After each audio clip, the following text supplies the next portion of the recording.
Son las 7 de la noche, hora en Bogotá, Quito y Lima. Aquí comienza esta emisión de Directo América. Soy Valentina Torres Sánchez y les doy la bienvenida a estas 2 horas de información en France 24.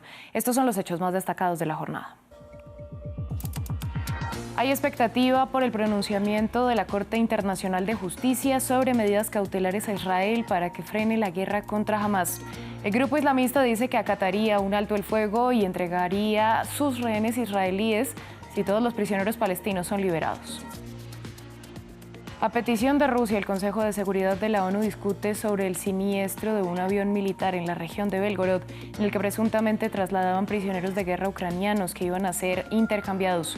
Moscú ya abrió una causa penal por terrorismo contra Kiev, que a su vez pidió una investigación internacional. Estados Unidos, Chile, Perú y Canadá enviarán ayuda a Colombia luego de que el presidente Gustavo Petro la solicitara para combatir los más de 30 incendios forestales que afectan 9 departamentos y Bogotá, la capital. El país enfrentará durante al menos 2 meses el fenómeno de El Niño. Tenemos reporte de nuestros periodistas en la zona. En deportes, el Atlético de Madrid eliminó al Sevilla en cuartos de final de la Copa del Rey. El conjunto de Diego Simeone se mete en los 4 mejores de la competición y exhibe su buen estado de forma al estar con vida en las 3 competencias de la temporada. Los detalles con nuestro compañero Juan Pupiales. Y Cuba se enfrenta este 2024 a un ajuste económico que apretará los bolsillos de los ciudadanos. Aumentan, por ejemplo, el combustible, la energía, el agua y diferentes alimentos. El gobierno de Miguel Díaz-Canel afirmó que son decisiones complejas, pero que se necesitan por los momentos complejos que atraviesa la isla. ¿Servirá el ajuste macroeconómico para impulsar las finanzas de Cuba o los cambios solo encarecerán más la vida diaria de los cubanos? Ya lo analiza María Clara Calle con sus invitados en el debate.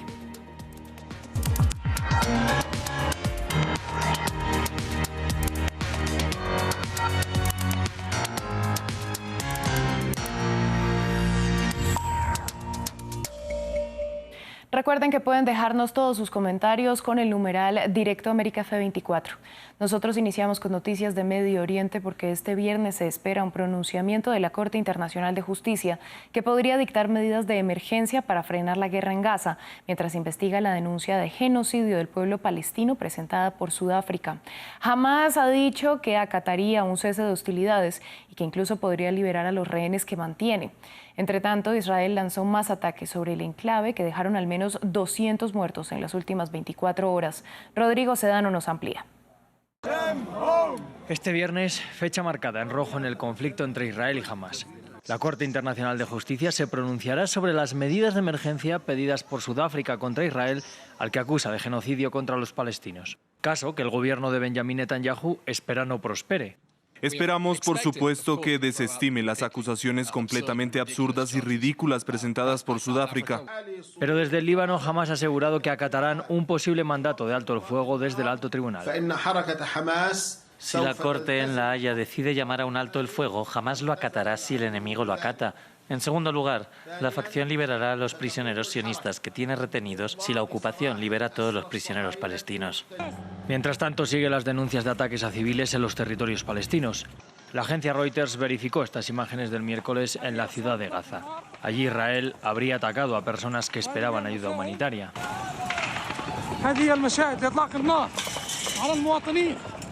Testimonios hablan también de un ataque sobre un centro de refugiados en Han Yunis. Mucha gente intentó escapar, a muchos los dispararon en la calle, a otros mientras huían. Por eso estamos asustados, tenemos hijos y no podíamos huir. La UNRWA denuncia que Israel les había dado de plazo hasta el viernes en la tarde para evacuar y atacó sin avisar. Al menos 13 personas murieron, son parte de las 54 víctimas mortales que el Ministerio de Salud del enclave reportó en las últimas 24 horas. Muchos palestinos claman por la inacción mundial. Queremos que el mundo nos proteja porque estamos desesperados, nos sentimos totalmente perdidos. ¿Dónde está el mundo árabe? ¿Por qué el mundo permanece en silencio? Mientras llega la respuesta de La Haya, en la franja de Gaza han muerto cerca de 26.000 palestinos. Vamos ahora con noticias de la guerra en Ucrania. Rusia abrió una investigación penal por terrorismo tras el derribo de un avión militar en la región fronteriza de Belgorod.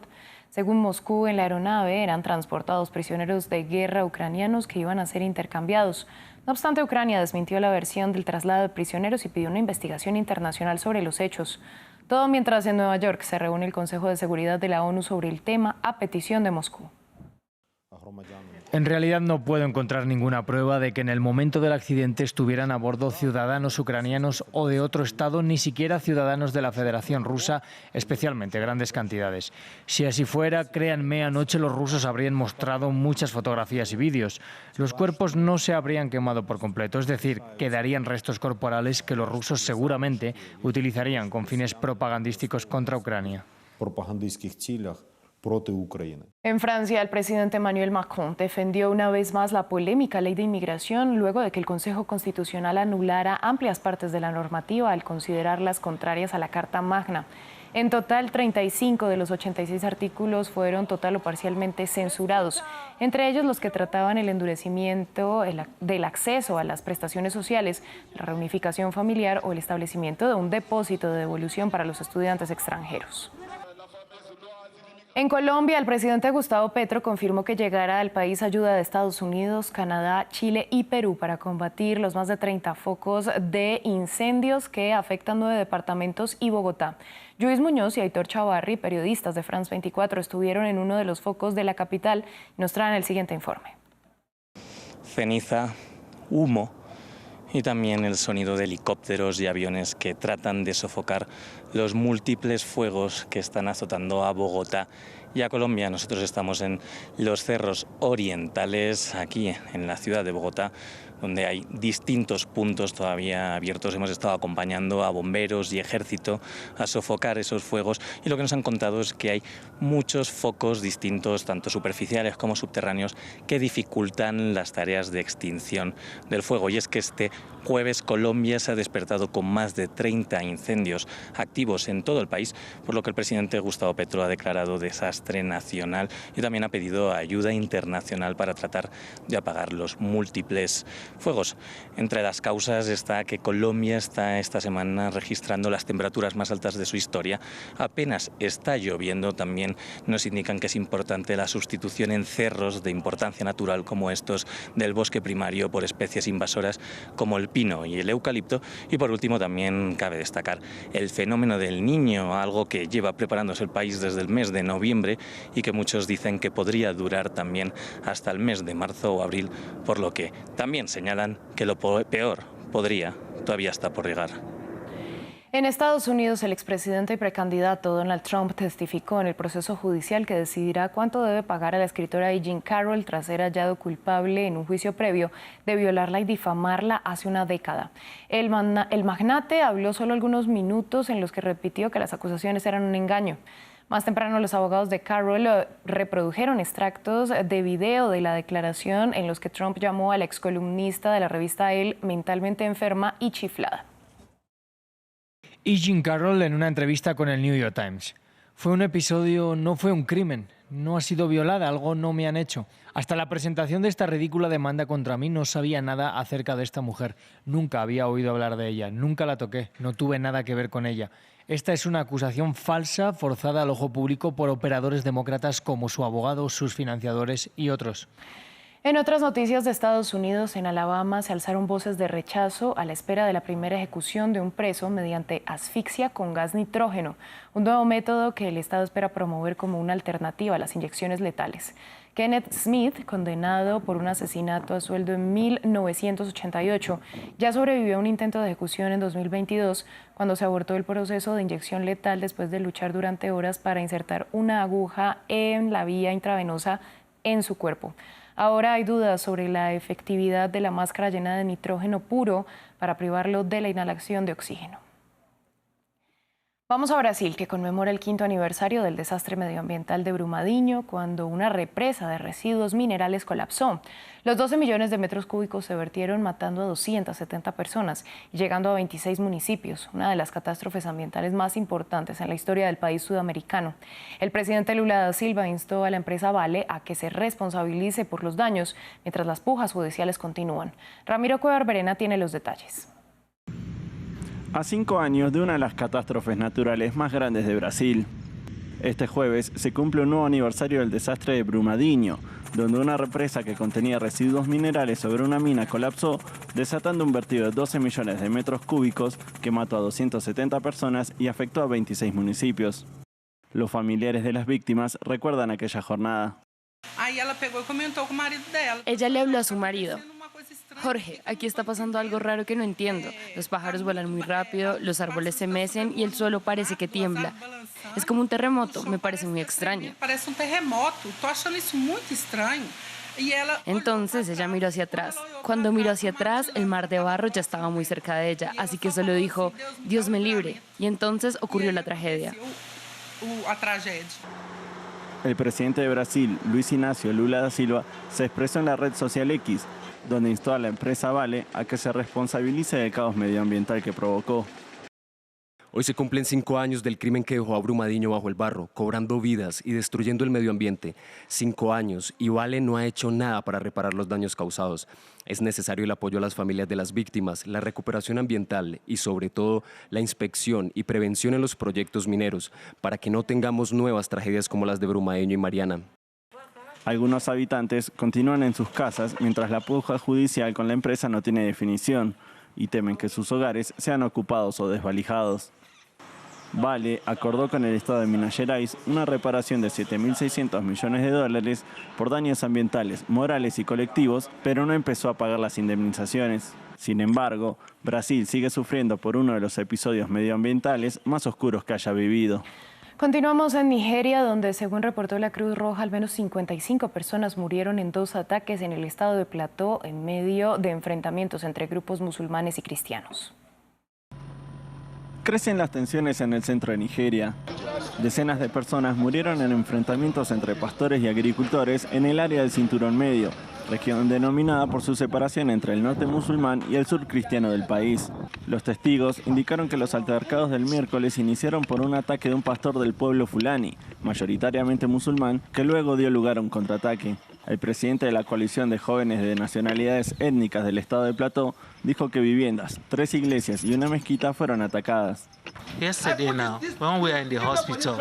Ayer cuando estábamos en el hospital oímos voces por la mañana. Salieron a quemar una iglesia que está enfrente del hospital. Pudieron prender fuego, pero la gente salió y apagó el fuego.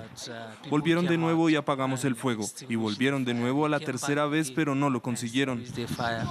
Los ataques comunales se han vuelto frecuentes en el estado de Plateau, obligando al gobierno a instaurar un toque de queda el último martes.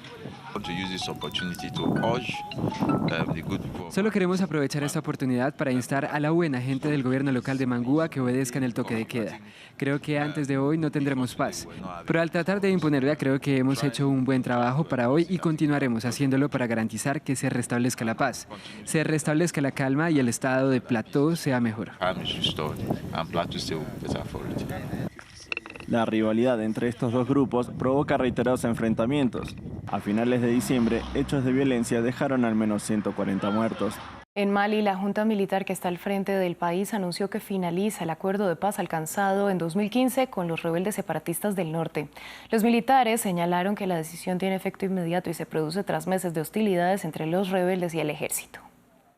El gobierno de transición constata la absoluta inaplicabilidad del Acuerdo para la Paz y la Reconciliación en Mali, surgido del Acuerdo de Argel, firmado en 2015, y en consecuencia anuncia su fin con efecto inmediato.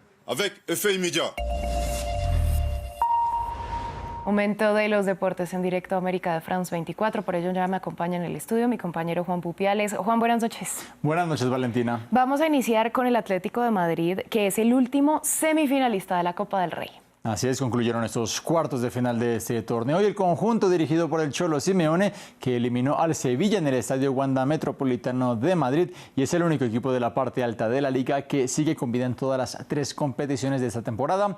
El neerlandés Memphis Depay, quien entró como suplente en reemplazo de Álvaro Morata en la segunda parte, fue el autor del único tanto del partido. Gol en el minuto 79 ante un conjunto hispalense que ve sepultadas sus opciones de clasificar a Europa a través de este certamen. Mencionar también que en la primera parte el francés Antoine Griezmann erró un penalti, casi que fue un disparo de rugby y ahora eso será solamente, para fortuna de ellos, una anécdota. Los colchoneros que se unen al Athletic Club, al Mallorca y a la Real Sociedad como los 4 mejores del conocido como el torneo del knockout, mañana a las 13 horas de España, sorteo de semifinales que ya se disputan a partidos de ida y vuelta. Juan, vamos a cambiar de tema para actualizar la información del caso Rubiales. Así es, Valentina. Un juez pidió procesar al expresidente de la Federación Española de Fútbol, Luis Rubiales, por su beso no consentido a la futbolista y campeona del mundo, Jennifer Hermoso. Nos amplía nuestra corresponsal en la capital española, Marina Colorado, previamente.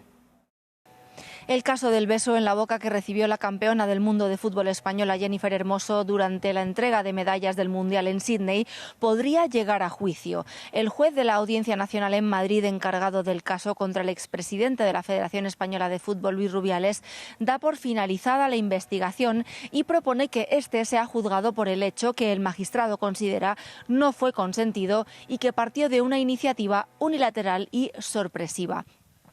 Esto llega 2 días después de que el equipo legal de Rubiales pidiera al juez que archivara el caso, alegando que el beso fue consentido y que fue una manifestación de la euforia del momento. También el juez propone que se sienten en el banquillo el ex seleccionador del equipo femenino, Jorge Vilda, así como el exdirector de marketing de la Federación Española de Fútbol, Rubén Rivera, y el aún director deportivo de la selección masculina, Albert Luque, por las presiones posteriores a las que estuvieron sometidos Jennifer Hermoso y su entorno para respaldar la versión de Rubiales de que el beso fue consentido, unos hechos que, según el letrado, estuvieron coordinados por el propio Rubiales. El juez de la Audiencia Nacional no define los delitos específicos por los que serían juzgados, aunque la investigación giraba en torno a los posibles delitos de agresión sexual y coacciones. Empieza entonces el plazo de 10 días para que el fiscal o la fiscal sobre quien recaiga el caso y el resto de las acusaciones soliciten la apertura de un juicio oral o, si deciden no acusar, se pediría el archivo de la causa. Juan, vamos a hablar ahora de la Copa Africana de Naciones. Una noticia que desde muy temprano nos tomó por sorpresa y es que la Federación de Fútbol de Costa de Marfil pidió a la Federación Francesa que les diera a préstamo a Hervé Renard, seleccionador femenino con una amplia trayectoria en África y recordado en el Mundial de Qatar por haber dirigido a Arabia Saudita cuando este equipo le ganó a Argentina en el debut del albiceleste en la Copa. La propuesta, que habría sido idea del propio Renard, sería que él tomara las riendas de ese seleccionado hasta el final de la Copa Africana de Naciones. Renard, que es una figura muy popular en Costa de Marfil luego de haber conquistado este mismo torneo en 2015, también lo ganó con Zambia. Sin embargo, la Federación Francesa rechazó esta proposición. Recordemos que los elefantes se encuentran en una especie de limbo. Actualmente no tienen técnico luego de despedir en medio de la competición y por resultados insuficientes al entrenador Jean-Louis Gasset, luego de haber caído goleados contra Guinea Ecuatorial en la fase de grupos. Esa derrota parecía un adiós temprano para los anfitriones de este certamen, pero una victoria de Marruecos sobre Zambia permitió a los marfileños meterse in extremis a los octavos de final de la competición. Octavos de final que comienzan este sábado y Costa de Marfil, que jugará contra Senegal, que son los campeones, el lunes. Renard, de otra parte, tiene un reto muy importante y es que la selección femenina de Francia disputa el 23 de febrero las semifinales de la Liga de Naciones contra Alemania. Francia, que como país anfitrión ya está clasificada para los Juegos Olímpicos en fútbol. Juan, no nos vamos a olvidar del Abierto de Australia porque ya conocemos a las finalistas. Así es, Valentina. La bielorrusa Aryna Sabalenka buscará defender su corona en Melbourne ante la china Shen Qinwen, que llega a su primera final en un grande.